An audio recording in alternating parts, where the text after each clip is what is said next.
All right, for this particular demo, we're going to do another remote access session using privileged remote access. We're going to use the inventory view this time, which is a listing of all of our computers. And so what we're going to do is we're going to scroll down, find the particular target server we want to access. We're going to click the magical launch button here.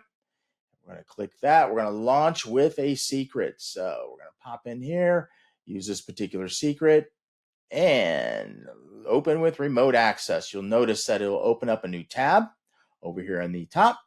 And so this is going to remote us right on into this particular machine. And so we have a nice clean session going on here. We have our various different controls, file transfer, screen capture, clipboard, and so forth. So this takes us right into the machine. You can also see that the session's being recorded here as well. So this is all the options that are provided to you within these privileged remote access sessions. So thank you for watching.